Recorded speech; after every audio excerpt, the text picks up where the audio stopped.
Hey guys, tonight we step into the dark corridors of the Tudor court, where the air is not the scent of candles or roses, but the smell of rotting bandages, the heavy perfume trying to mask decay, and the swollen ego of a king who demanded to be desired even when his own body had already betrayed him. In this story, a young woman named Anne of Cleves crossed the sea with all the hopes of a kingdom, only to realize that the greatest danger was not betrayal or treason, but the failure to please a monarch who could no longer even please himself. And trust me, if you had been in the bridal chamber that night, you certainly would not have survived long enough to laugh at the irony. So, before you get comfortable, take a moment to like the video and subscribe, but only if you genuinely enjoy what I do here. And while listening, leave a comment to let me know where you are watching from and what time it is where you live. I really love seeing our circle of night owls stretch across the world. Now, dim the lights, maybe turn on a fan for that soft background hum, and let's ease into tonight's journey together. You gently close your eyes and imagine the cold waves of the English Channel crashing against the side of the ship, the winter wind of 1539 whistling through the wooden cracks, carrying the salty air and the musty smell of clothes not yet dried. On that ship, Anne of Cleves, 24 years old, with a calm face and a heavy heart, was sailing toward destiny. You hear the creak of wood like the tightening beat of a heart, for that girl did not know that she was about to enter a court famous not for glory, but for marriages soaked in tears and sighs. When landing, the heavy trunks of jewels, tapestries, and ceremonial garments had been prepared to impress. But what Anne could not prepare for was the king she was about to meet, Henry VIII. Then nearly 50 years old, his body swollen, his legs bandaged with ulcers leaking a stench that was hard to hide. You can imagine, walking in to meet him was no different than stepping into a modern gym, filled not with the smell of sweat, but with bandages and disinfectant, and no one dared to take a deep breath. Official historical records note that their first meeting took place at Rochester. Henry, playing the role of a romantic messenger, stormed into Anne's chamber. You know, this was the kind of role-playing that even dating apps today would not dare to copy. But instead of surprise or delight, Anne simply bowed politely, not recognizing the king. At that exact moment, Henry felt as if he had been unmatched on the spot. A lesser-known detail is that Henry had been so obsessed with Anne's portrait painted by Hans Holbein that he hung it in his chamber, gazing at it again and again like a sort of 16th century filter on Instagram. Yet in real life, the lighting was poor, the angle was wrong, and there was no beauty mode to hide the strangeness. Sound familiar? It was exactly the disappointment when the picture online does not match reality. Historians still debate. Was Anne truly unattractive? Or was Henry too harsh because of illness and his own self-obsession? Some diplomatic documents noted that Anne was pleasant to look at, kind-hearted, but Henry insisted again and again that she smelled. It is difficult to know the truth, because reviews from a king with aching legs and addicted to flattery were, well, you understand.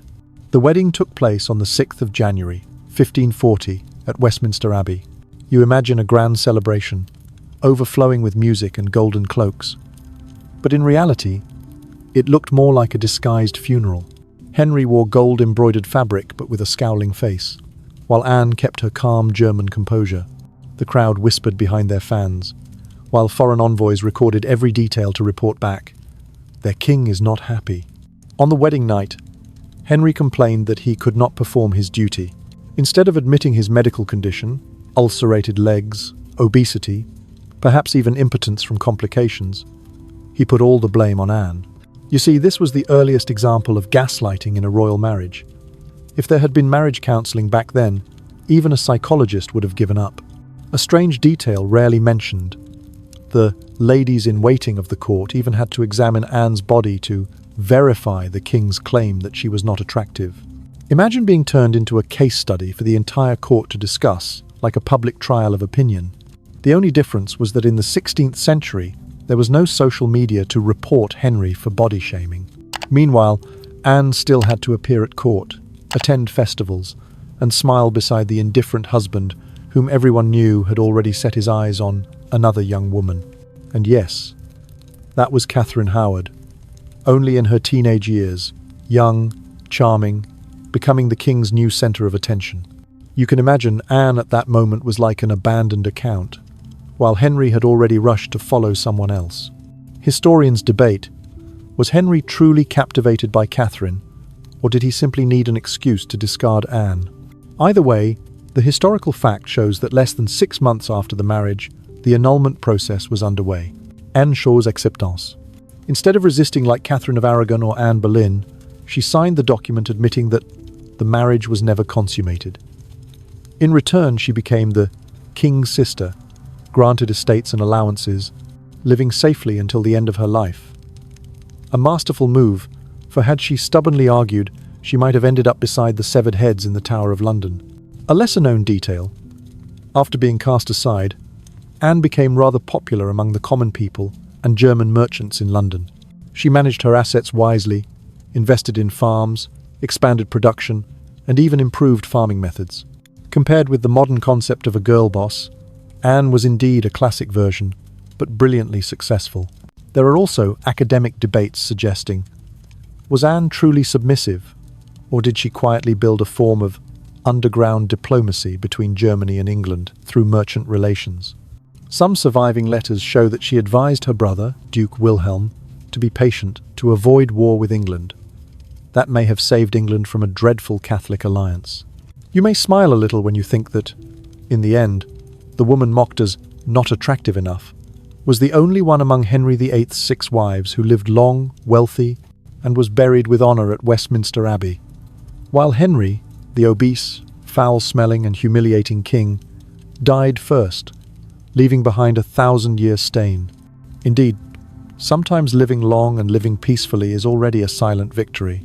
Jokingly, if there had been a program Who Wants to Be a Tudor Millionaire, surely Anne would have been the rare contestant to walk away with the safe prize, withdrawing at the right moment, while Henry would have been eliminated because he could not answer the basic question, where does the real problem lie? With your wife or with yourself? You hear the steady rhythm of the telling, and you may realize that this is not only the story of a failed marriage, it is also a mirror reflecting arrogance, illness, and the injustice of a court willing to bend truth to protect the image of a decaying king. Tonight, as you relax, remember that there are victories neither loud nor dazzling, but enough to make history bow. And Anne of Cleves is the proof. Sometimes surviving in humiliation is more glorious than dying in triumph. After signing the annulment, Anne was granted the title, the King's Sister. It sounds like a consolation title, but in reality, it brought her ceremonial privileges above most of the nobility, along with lands, residences, and a very generous allowance. You can imagine, instead of being cast out as an ex-wife, Anne held a 16th century version of a royal retirement package. Official historical records note that Anne moved to Richmond Palace and later lived at Chelsea Manor, 2 vast residences with gardens, fish ponds, and a full staff of servants. Imagine this. While Henry's other wives either died young or lost their heads, Anne leisurely raised birds, grew vegetables, and occasionally went on light hunts with friends. It was truly being abandoned but granted a full vacation package. A lesser-known detail, Anne was very skilled at managing finances. Records show that she leased land, invested in agriculture, and even improved farming techniques, bringing some methods from Germany to apply in England. The result was a significant increase in profits, to the point that many farmers even called her a kind landlady. In a world where women were often considered inferior in economics, Anne proved the opposite. If it were today, she probably would have had a YouTube channel teaching personal finance management. Historians still debate. Did Anne simply enjoy a luxurious life, or did she also play a role in secret diplomacy? Many letters show that she maintained contact with her brother, Duke Wilhelm, and with German merchants in London. Some scholars believe she was the bridge that helped prevent an anti-English alliance after the annulment. In other words, the woman Henry scorned may have actually saved the kingdom from a war. Indeed, history often enjoys playing tricks. Imagine Anne attending royal banquets after she had retired. She was no longer queen, but she was still given a place of honor, dressed in splendid clothes, speaking gently. And here is an interesting point. Foreign guests visiting the court often recorded in their journals that She looked more dignified and happier than when she was Henry's wife. It sounds a bit like after a breakup, you look back and realize, oh, it turns out I escaped a toxic relationship. A light-hearted joke for you. If Tudor England had a TV show, Who is the Last Survivor, Anne would surely win the cup, for she not only outlived Henry, but also outlived all his other 5 wives combined. Beyond managing land, Anne was also famous for her generosity. She spent money supporting schools, hospitals, and local churches. Many people around the Chelsea estate called her the kind mistress.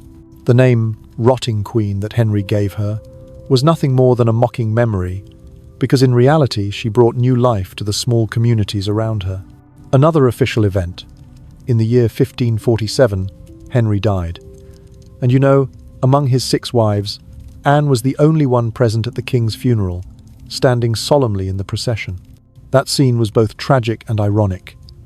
The woman once despised was the last one dignified and safe enough to see Henry to his grave. A lesser-known fact is that upon ascending the throne, Queen Mary I still maintained a cordial relationship with Anne, despite their religious differences. Mary even invited Anne to attend the coronation, and granted her a place of honor. This shows that Anne had skillfully navigated the harsh waves of religious politics, something many English nobles at the time could not manage. Historians continue to debate. Was Anne truly without political ambition, as many records describe, or was that very avoidance a subtle political strategy? Some call her a failed queen, while others see her as a master survival strategist. And as you sit here, perhaps you are also asking yourself, in a court filled with intrigue and bloodshed, is surviving safely not a victory in itself? One more joke to help you sleep. If Henry were an influencer of the 16th century, his account would surely have been banned early for too many false reports about his ex-wives. Meanwhile, Anne would have become a wholesome content creator, sharing tips on land management and longevity. In the year 1557, Anne died at Chelsea Manor, at the age of 41, longer than any of Henry's other wives. She was buried at Westminster Abbey, a rare honour. On the day of her funeral, many international envoys attended, and no one mentioned stench or unattractiveness anymore. Instead, they recorded the image of a composed, wealthy, respected lady. You may smile. History had at last overturned the verdict Henry once imposed on her. The final joke. If Anne had her own podcast, her last episode would surely be titled How to Survive a Toxic Husband and Still End Up Rich and Noble. And you know, the number of listeners would have surpassed any court song of the 16th century. You relax your breath, hearing the pace of the story slow down. Anne's story is not just about a failed marriage, but about a clever survival strategy in a dark age. In a world where women were often buried beneath the power of men, Anne chose a path few imagined, to endure in order to live, then quietly build her own happiness. And sometimes, that very silence was the loudest strike against the decaying ego of a king who once thought himself immortal. You may wonder, why then did a king like Henry have to go through the trouble of recruiting a wife from afar when he was surrounded by English nobility? The answer, as with all things in the Tudor court, was far more complicated than the whispers in the banquet halls. Let us turn back the clock to the year 1539. Europe at that time was like a giant chessboard, where each piece trembled at the moves of the Pope, the Holy Roman Emperor, and the King of France. Henry VIII, after breaking with Rome to marry Anne Boleyn, had turned himself into an outsider in the eyes of the Catholic bloc. Just then, France and the Habsburg Empire, once adversaries, unexpectedly reconciled. And so England fell into isolation, like a child left alone in the playground when close friends suddenly clasp hands. Official records state, to escape the dangerous situation, Henry and his courtiers, especially Thomas Cromwell, planned an alliance with the Protestant states in Germany. And in Cromwell's eyes, the simple yet effective solution was a diplomatic marriage. Groom, Henry VIII. Bride, Anne of Cleves, sister of Duke Wilhelm, a notable figure among the Protestant leaders. In short, this marriage was nothing less than an international contract sealed with a wedding ring. A lesser-known detail, the choice of Anne was largely based on a portrait painted by Hans Holbein. Yes, one of the most important marriages of 16th century Europe was decided almost entirely by a profile picture, no different from swiping right on a modern dating app. Holbein painted skillfully, Cromwell persuaded well, and Henry immediately signed the contract. Historians still debate. Did Cromwell deliberately embellish the portrait to win Henry over, or did Henry simply delude himself too much? Some diplomatic records suggest that Holbein was fairly honest in his depiction, but Henry expected a dazzling fairy tale-like princess. And when he met Anne in person, the harsh reality caused his fury to crash down on everyone, from the bride to the matchmaker. You see, recruiting a wife from afar was not just because Henry wanted someone exotic. It was a political move in a European arena, full of peril. But the tragedy lay in this. The king viewed women not as people, but as pawns to solve power crises. And when a pawn did not suit him, he was ready to cast it aside, regardless of diplomatic consequences. If compared to the present, you might see this as a CEO signing a partnership contract simply because the logo looked nice, without reading the terms. The result? The company nearly collapsed, and the closest aide, Thomas Cromwell, paid with his life. You are sitting here listening, and the heartbeat of the story begins to shift. From the moment Henry decided Anne was not pleasing to his eye, the spiral of tragedy swept not only the unfortunate bride, but also the most powerful matchmaker of the court, Thomas Cromwell. Cromwell was the architect of the marriage with Cleves. He had calculated that an alliance with the German Protestants would help England escape the grip of France and Habsburg.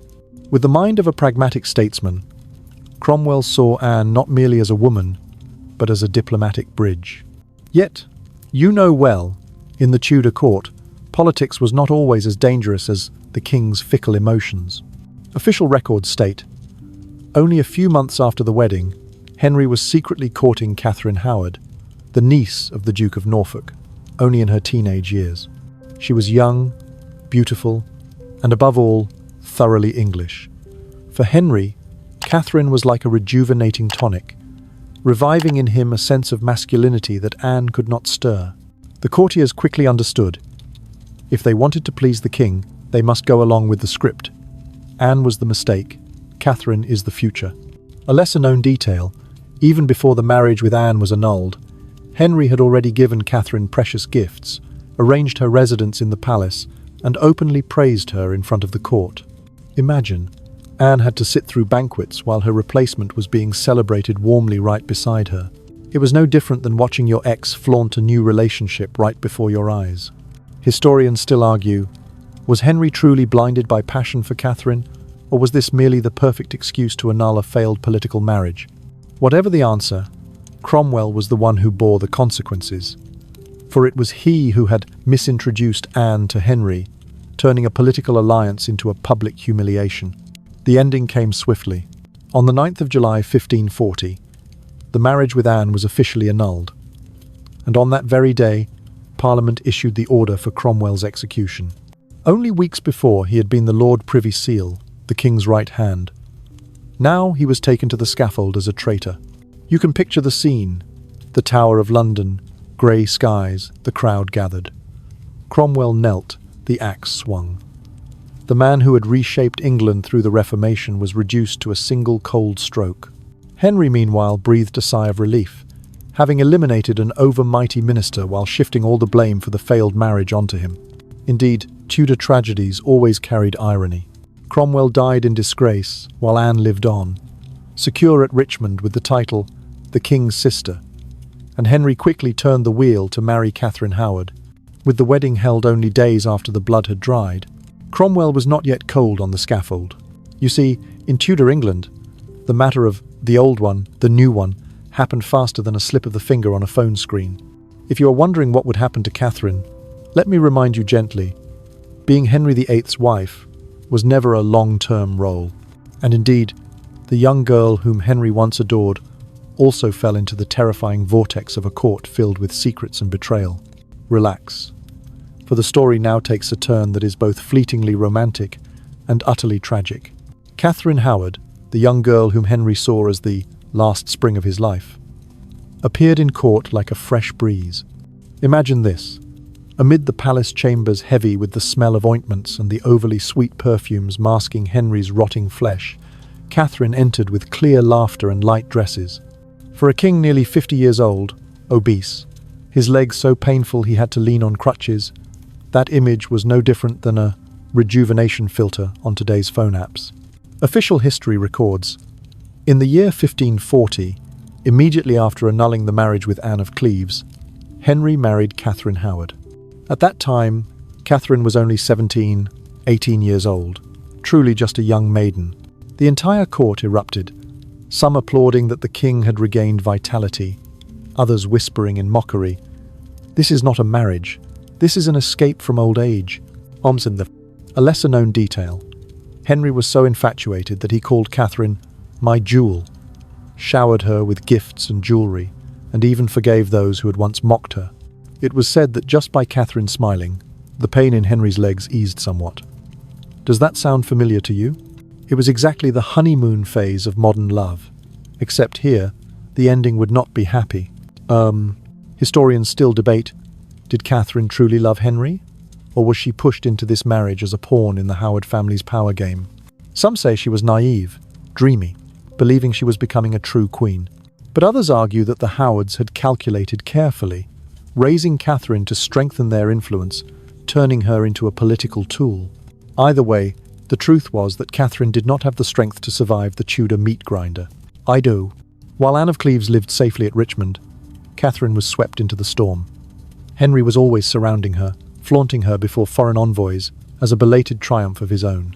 But then, Catherine's past secrets began to leak.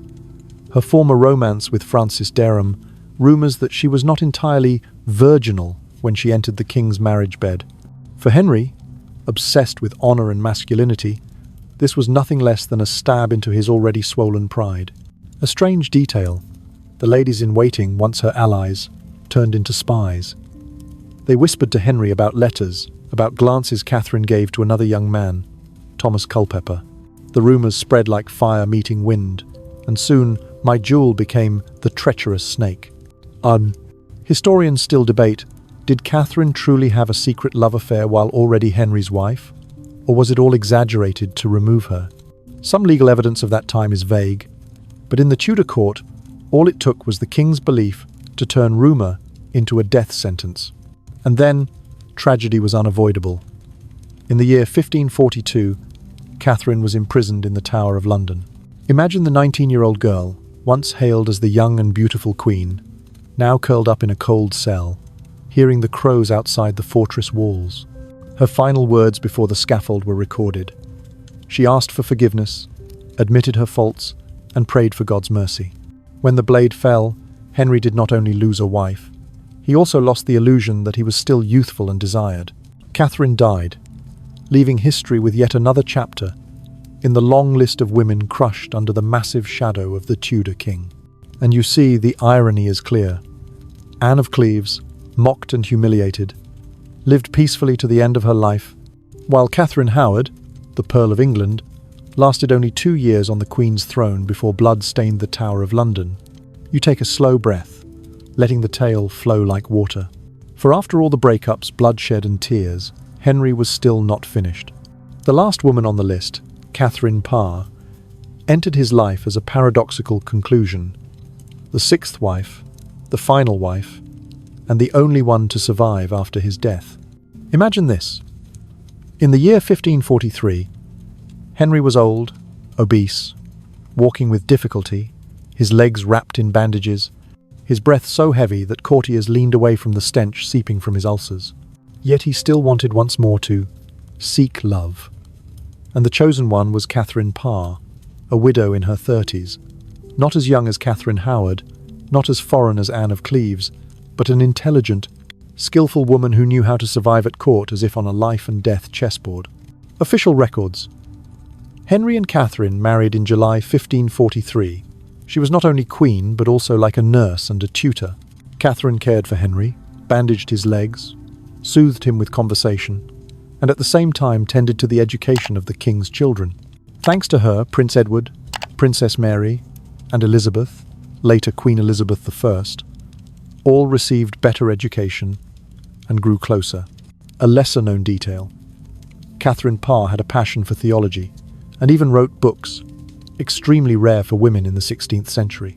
She was the first Queen of England to publish a work under her own name. If social media had existed then, surely Catherine would have had a famous blog channel, Life and Faith with Catherine, across Europe. Historians still debate. Did Catherine truly love Henry? Or did she accept the marriage out of duty and to protect her family? Many records show she was in love with another man, Thomas Seymour, but when the king proposed, she had no choice but to agree. Even so, she displayed rare strength, not only pleasing the king, but also skillfully navigating between religious factions, defending herself against charges of heresy that nearly sent her to the stake. Picture the courtly scene. An aged, irritable Henry, tormented by pain, while Catherine sat beside him, reading books to him, sometimes even debating theology with powerful clerics. It was not just a marriage, but a spiritual chess match, where Catherine had to soothe while also asserting her intellect to avoid being swallowed whole. And the obvious truth: she succeeded. When Henry died in the year 1547, Catherine was still alive, acknowledged as the Dowager Queen, and finally had the chance to remarry the man she truly loved, Thomas Seymour. Though that later marriage also ended in short tragedy, Catherine carried a rare victory. She not only escaped Henry's deadly cycle, but also left her mark as an intellectual and skillful woman. You see, 6 women passed through Henry's life, each with her fate. One abandoned, one beheaded, one died in despair, one died young, and only 2 outlived him: Anne of Cleves and Catherine Parr. One chose silence for peace, the other chose cleverness to survive the storm. If there is a light joke, then perhaps you will smile.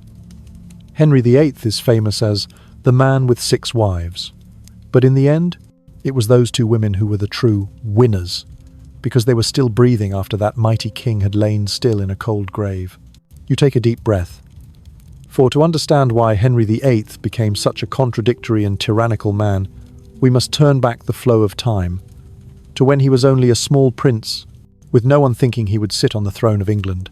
Henry was born on the 28th of June, 1491, at Greenwich Palace. He was the second son of King Henry VII and Queen Elizabeth of York. His father, Henry VII, was the founder of the Tudor dynasty, after defeating Richard III at the Battle of Bosworth in 1485, closing the bloody Wars of the Roses. His mother, Elizabeth of York, was the granddaughter of Edward IV of the House of York. Their marriage united the houses of Lancaster and York, ending war and opening the Tudor dynasty. Official history records, Henry VIII was not destined to inherit the throne. The original heir was his elder brother, Prince Arthur.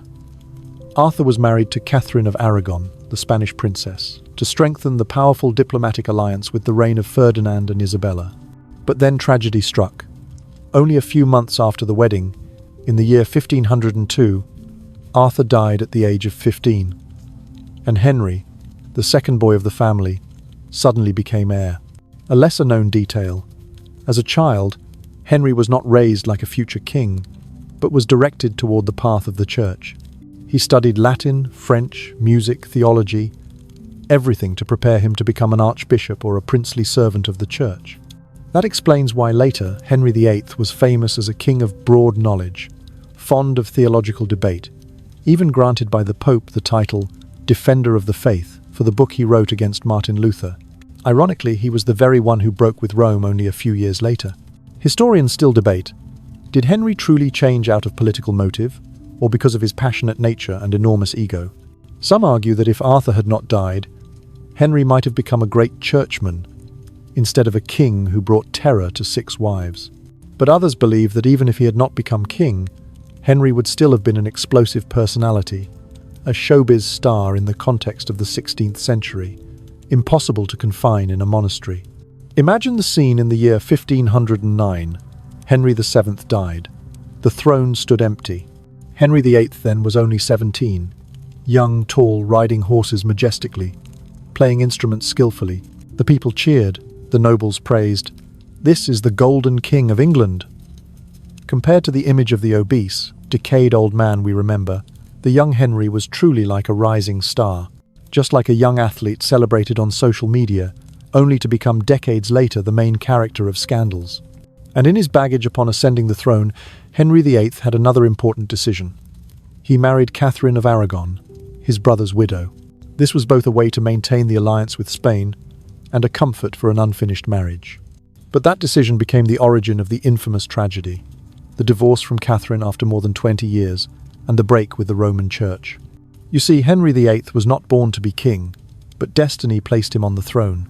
And perhaps it was that very surprise, from a spare prince suddenly becoming the center of the world, that nurtured within him a swollen ego, an obsession with power, and a constant insecurity.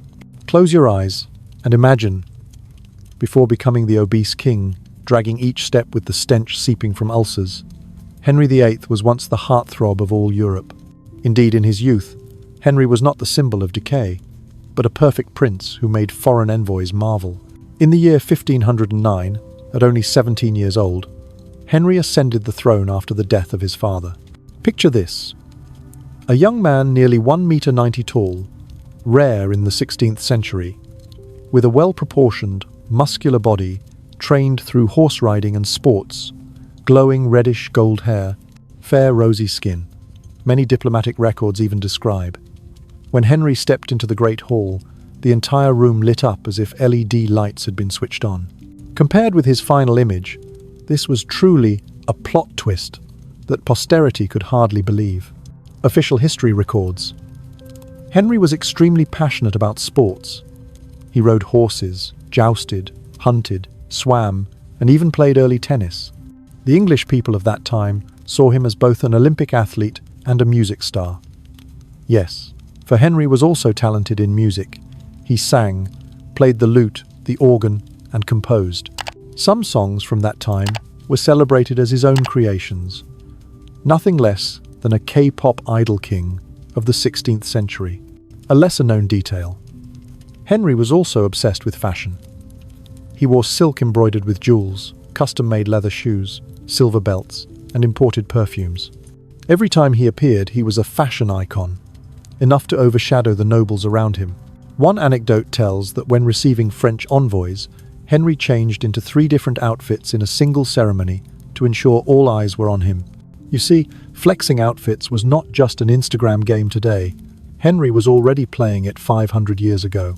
Historians still debate: was Henry truly exceptionally talented, or was the image of the perfect prince just a polished product of those who wished to flatter the young king? Some diplomatic reports from Venice praised Henry as the most handsome man in Europe. But there were also whispers that such beauty came with a hot temper and an excessive love for flattery. In his youth, Henry also had a grand ambition: to raise England to rival France and the Holy Roman Empire. He wanted to be called a great warrior, dreaming of conquests that would inscribe his name in history. In the year 1513, Henry led troops into France, claiming victory at the Battle of the Spurs. Though this victory was mostly due to French cavalry fleeing, Henry still saw himself as an Alexander the Great in Tudor form. A curious detail: Henry loved to feast through the night, long tables filled with roasted meats, wine, and sweets. And of course, Henry ate a lot. This habit of eating for a whole team gradually became the seed of his later obesity. But at the age of 20, he was still young. His body burned energy quickly, so no one thought that the gallant king would one day turn into the infamous mountain of flesh. Historians still debate, did the perfect Henry truly exist, or was it only a fleeting illusion of youth before power and illness turned him into a monster? Some believe Henry had carried arrogance since childhood. Only when he was young and handsome, people forgave it more easily. Much like on social media, you might laugh off the faults of a handsome idol, but when that idol fades, all the sins are dug up again. You might chuckle softly. If there had been social media in the 16th century, surely the hashtag number Hot King Henry would have trended across Europe, while noble women would have posted fan art, written love poems, and spammed red hearts. Few could have guessed that only a few decades later, that same name would be tied to hashtags like number worst husband ever. And then, the change began when Henry suffered an accident in a jousting match in 1536. The horrific fall left him with a severe leg injury, leading to chronic ulcers. From a sports idol, Henry gradually became obese, irritable, quick-tempered, and desperate for his decaying ego to be stroked. This very incident marked the beginning of the Dark Era: broken marriages, falling heads, and the reputation of Tudor tyrant that we remember today. You lean back slightly, hearing the story slowly shift from dazzling glory into heavy shadow. For the year 1536 was the turning point. The fall in the jousting match transformed Henry VIII from the Golden Prince into a king both suffering and dangerous. Picture the scene. A gloomy day stands filled with cheering nobles. Henry, then over 40, still wanting to prove himself a mighty knight. He rode an armoured horse, charging at his opponent with a long lance. But in a split second, the steed stumbled, and Henry's heavy body was hurled to the ground. The violent impact left him unconscious for many hours, his left leg gravely injured. The wound never fully healed, and from here began the endless days of pain. Official history records, after that accident, Henry no longer jousted, nor could he ride horses as before. The ulcers on his legs worsened, festering, oozing. Medicine of the time knew nothing of bacteria or antibiotics, so they merely bandaged crudely and masked the smell with perfumes. Imagine, entering the king's chamber, instead of hearing courtly music, one had to hold one's breath against the stench from his wounds. A lesser-known detail. Henry's physicians tried everything, from applying herbs, lancing to release pus, to prescribing opiates for pain. The result was that Henry was often in a state of both agony and stupor, prone to volatile outbursts. Like someone suffering endless insomnia while overdosing on sedatives, you can guess how unstable his temper must have been. Historians still debate, did that fall only cripple Henry physically, or also damage his brain? Some suggest the head injury altered his character, from a jovial young man who loved music and sport, into a suspicious, brutal figure. Others argue the tyrannical nature was always there, only now illness and absolute power magnified it many times over. Picture Henry in this period, a bloated figure, needing assistance to stand. His clothes tailored larger each year, his meals piled with red meat, ale, and pastries. From the youth who once swam with vigor, Henry had turned into a mountain of flesh upon the throne.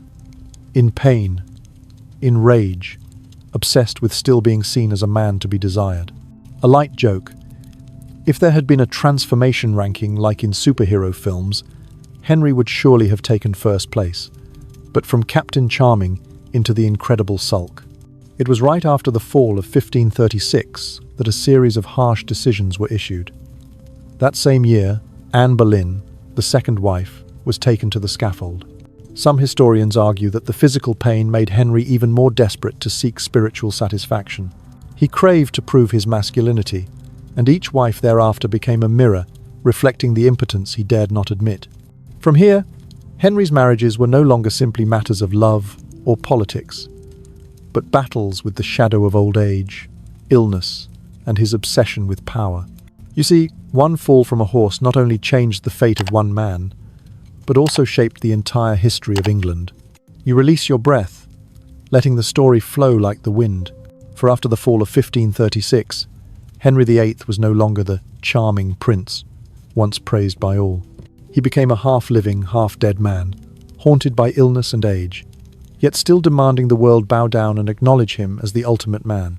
Official history records, after Anne Boleyn lost her head, Henry immediately married Jane Seymour.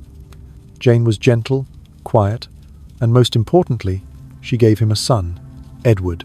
This was the moment Henry felt he had won, because at last he had a legitimate male heir. But Jane died only a few days after giving birth, leaving Henry in a void of grief and arrogance. For him, that death only reinforced the belief that women were mere tools, either producing sons or becoming worthless. A lesser-known detail, when Jane Seymour died, Henry wore mourning clothes, but within only a few weeks, he was already planning a new marriage. Some records state he said, "A horse needs a saddle, a kingdom needs a queen." Pure Henry. Little sentiment, much political and physical demand. Historians still debate. Did Henry truly love Jane the most? Or did he only glorify her because she gave him a son? Many portraits of Jane painted later portrayed her as the model of the perfect wife. But the truth may be simpler. Jane was just the woman who happened to fit Henry's twisted expectations. Then came Anne of Cleves, the political marriage we have already recounted. Henry rejected her after only a few days and sent Thomas Cromwell, his right hand, to the scaffold. Once again, the king's ego and illness became a death sentence for those around him. After Anne, Henry rushed straight into the arms of Catherine Howard, young and sweet, making him believe he was young again. But when Catherine's romantic past was revealed, Henry turned his infatuation into fury, and thus another head fell on the block. You see, this was no longer marriage, but a series of tests and eliminations, like a tear-soaked game show where the only prize was survival. A strange detail: Henry always blamed the women. If a marriage failed, it was because they were not attractive enough, unfaithful, or failed to produce a son, while he himself, with his foul body, festering wounds, and volatile temper, always considered himself innocent. Just like a terrible boss, never willing to admit fault, always blaming subordinates. Historians still debate, was Henry truly impotent after the accident, or did he only occasionally struggle? Some 16th century medical texts describe symptoms resembling endocrine disorders, reducing his ability. But others argue Henry still had moments of strength, only he was too obsessed with failure and used it as an excuse to humiliate women. Either way, the consequence was that his wives became mirrors reflecting the dark shadow within his soul. And then Catherine Parr appeared, the final woman, skillful, knowing how to hold the hand of a man rotting away without being dragged down with him. She cared for Henry, but also kept her distance, at once a nurse, a teacher, and a politician. She turned cleverness into a weapon, becoming one of the few who passed through Henry's life and still kept her head. A light joke: if Henry lived today, surely he would be blocked on every dating platform within a week. 6 romances, 4 tragedies, 2 survivors. That ratio would be enough for any app to raise a red flag warning. You see, after 1536, Henry no longer married for love nor for companionship. He married to test masculinity, to punish, to assert power. And the Tudor tragedy, when seen deeply, is truly the tragedy of a man who dared not admit the rot within himself, so he cast it upon every woman who crossed his path. You hear the narration slow down, like the final flicker of a candle in a heavy Tudor chamber. For the story of Henry VIII, from the gallant prince to the diseased king, is nothing less than a tragedy spanning nearly 4 decades, where light and shadow clung to one another without end. Henry was not born to be king, but destiny placed him on the throne. His youth blazed like the summer sun, tall, strong, galloping on horseback, his voice ringing in banquets, a lute shining in his hands. All Europe looked to England and marveled, "This is the perfect king." But then, only one fall, one wound that never healed, turned that light into a long night. Official history records, Henry married 6 wives. Each became a mirror of his state of mind at the time. Catherine of Aragon, the longest marriage, failed for not producing a son. Anne Boleyn, passion turned into red blood on the scaffold.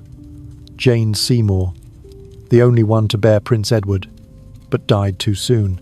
Anne of Cleves, the political marriage that collapsed, yet she survived humiliation and ended up safer than all the rest. Catherine Howard, fragile youth, extinguished after only 2 years. And Catherine Parr, the wise woman who passed through the Tudor storm and kept her life. Those 6 pieces formed a chaotic mosaic, glory mixed with cruelty, love entwined with power. A lesser-known detail: though remembered as a tyrant, Henry left lasting legacies. He built the English Navy, the foundation for Elizabeth I, later to defeat the Spanish Armada. He also founded the Church of England, severing from Rome, laying the groundwork for the Reformation in the Land of Mist. Yet these achievements were always stained by his tear-soaked marriages and his reckless extravagance. Historians still debate, was Henry VIII a political genius, or just a capricious man who left fortune to posterity? Some say he was far-sighted, daring to break Rome's chains to lead England on its own path. But others believe Henry acted only for personal desire, for his obsession with a male heir, and for boundless self-love. Perhaps the truth lies somewhere between a king who built an empire while destroying lives. Picture the final moment. In the year 1547, Henry died at Whitehall Palace, weighing nearly 180 kilograms. his ulcers stinking, his body decaying before his soul departed. He was buried in St. George's Chapel at Windsor, beside Jane Seymour, the only wife who gave him a son. That tomb, even now, remains modest, with no grand monument, only a plain stone like a bitter irony. He once wished to be remembered as a saintly king, but history recalls him more for his broken marriages. A light joke to help you sleep. If Henry had a social media account today, his bio would probably read, King of England, founder of the Church of England, professional wife collector, results may vary. And perhaps the comments section would be full of, bro, maybe the problem is you. You hear the rhythm of the tale closing, like the drum beats slowing at the end of a ceremony. Henry VIII, a life from brilliance to decay, from love songs to tragedy. He left posterity with an eternal question. How far can power and ego make a man great, and how quickly can they destroy him? And you smile faintly, for in this darkness, you have seen clearly. Sometimes the greatest victory is not winning the throne, but surviving and keeping dignity. Something the women around Henry proved with blood, with tears, and with wise silence. You sit still, listening as the tone sinks. For after the death of Henry VIII in 1547, the greatest question in England rang out: who will inherit the Tudor throne? Official history records, the crown passed to Edward VI, the only legitimate son of Henry, with Jane Seymour. At that time, Edward was only 9 years old, far too young to rule alone. The court formed a regency council led by Edward Seymour, the boy's uncle. Under the name of Edward VI, England moved deeper into the Reformation, but the boy was frail in health, living only to the age of 15. A lesser-known detail: before his death, Henry VIII had drafted a succession will, in which he set out the exact order of inheritance. If Edward died childless, then the crown would pass to Mary, daughter with Catherine of Aragon. After Mary to Elizabeth, daughter with Anne Boleyn. Henry deliberately bypassed other York relatives, ensuring only Tudor descendants would inherit. Historians still debate, did Henry truly show foresight in leaving that will, or was he merely obsessed with succession and failed to create a sustainable plan? Some scholars argue that this hasty arrangement sowed the seeds for the coming upheavals, the short reign of Edward VI, the bloody years of Mary I, and finally the glorious but testing reign of Elizabeth I. You see, Henry VIII thought he had controlled the future of the throne, but in truth, after his death, England fell into a perilous chain of transitions. A sickly boy, a ruthless queen nicknamed Bloody Mary, and a young Elizabeth, who would later craft the Golden Age of England. Official history records. Under Edward VI, England took a great step further into the Reformation. Catholic Mass was replaced with the Book of Common Prayer, a common prayer book in English. The Church of England cut off entirely from Rome's influence. It can be said that, though short-lived, Edward VI anchored the Protestant foundation in England. A lesser-known detail: Edward was very intelligent, loved books, and kept a daily diary. In it, he recorded court events, but in a cold tone, almost without emotion. People said that as a teenager, he already had a soul older than his father near death.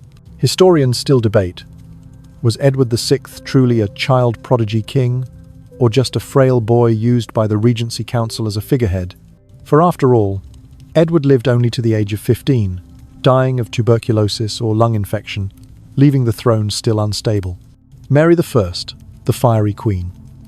According to Henry's will, the next crown went to Mary, daughter of Catherine of Aragon. In the year 1553, Mary ascended, becoming the first official queen of England, but history remembers her with a terrifying nickname, Bloody Mary. Official history records. Mary strove to restore Catholicism, bringing England back into Rome's arms. She burned hundreds of Protestants alive, plunging her reign into blood and terror. A lesser-known detail: Mary married Philip II of Spain, hoping for an heir, but she had 2 false pregnancies, her belly swelling, symptoms complete, yet no child ever born. It was both a personal and political tragedy, turning Mary into a figure more pitied than feared. Historians still debate, was Mary truly a fanatic, or just a desperate woman wanting to restore glory to her mother and her faith? Some argue she acted brutally under political pressure, Others believe blind devotion made her lose control.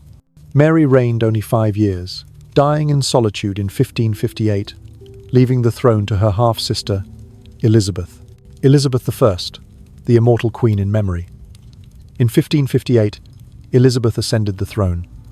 She was only 25 years old, the daughter of Anne Boleyn, the woman once beheaded. All of Europe doubted, could a young girl, once labelled illegitimate, truly hold the throne? But Elizabeth proved them all wrong. Official history records, Elizabeth reigned 45 years, bringing England into a glorious period called the Golden Age. Under her reign, culture flourished with Shakespeare. The navy defeated the Spanish Armada, and England became a sea power. A lesser-known detail. Elizabeth always wore very heavy makeup, her skin white as porcelain, lips red, hair blazing gold. It was not just fashion, but a way to hide the pox scars on her face. She turned flaws into symbols, making the image of the Virgin Queen legendary. Historians still debate, was Elizabeth truly the Virgin Queen, or did she cleverly use singleness as a political advantage, avoiding foreign manipulation? Some private letters reveal she may have once loved passionately, but she understood that marriage would be a shackle on power. You see, after Henry VIII, the throne passed through the hands of a sickly boy, a woman branded bloody, and finally to Elizabeth, who turned every disadvantage into a weapon, writing the most glorious chapter of the Tudor dynasty. A light joke to help you sleep. If the Tudor family had a reality TV show, surely its ratings would surpass even Keeping Up with the Kardashians. For they had all the drama, love triangles, arranged marriages, betrayal, blood, and miraculous comebacks. You ease your breath, letting the story close, as if the distant court drums are also fading. For the journey from Henry VIII to his 3 successors is the clearest mirror of the fragility of power, and how people, especially Tudor women, turned weakness into survival strength. Henry VIII, the king famed across Europe, thought he had arranged everything. Son Edward to succeed, daughters Mary and Elizabeth ranked after. Yet reality strayed far from his design. Edward reigned only 6 years, like a candle too young to burn bright before extinguishing. Mary ascended with dreams of restoring Catholicism, but in the people's eyes, she remained tied to burning flames and false pregnancies. And then, Elizabeth, the daughter once dismissed as illegitimate, became the legendary queen, reigning longer than them all, leaving brilliance to the Tudor dynasty. A lesser-known detail, it was Henry himself, in his obsession over succession, who unwittingly handed the opportunity to the 2 daughters he had always underestimated. Without that will, Mary and Elizabeth might never have ascended the throne. Ironically, his greatest legacy was completed by the very women he never trusted. Historians still debate, was that Henry's foresight, or merely luck amid chaos? Some say he laid the foundations for the Elizabethan age, England's golden era. But others insist Henry was just a blind man obsessed with a male heir, leaving an unstable future, and that it was Elizabeth who salvaged Tudor honor. You may smile at the irony. Henry VIII, the man who changed wives like clothes, who beheaded without hesitation, obsessed with sons, is remembered most not for them, but for his daughters. Mary, though infamous, was the first true ruling queen. Elizabeth, the Virgin Queen, turned singleness into an untouchable symbol, leading England into a new chapter. A light joke. If Henry came back to see Elizabeth defeat the Spanish Armada and reign 45 years, he would probably mumble in his grave, "I needn't have worried about a male heir. I just should have been less hot-tempered with my wives." How what? You hear the voice soften, like a lullaby. Power, in the end, does not lie in the strength of a body or in the number of sons on the throne. It lies in intelligence, wisdom, and the ability to turn in the storm. And Tudor history has proven, sometimes it is those who were underestimated who write the most glorious chapter.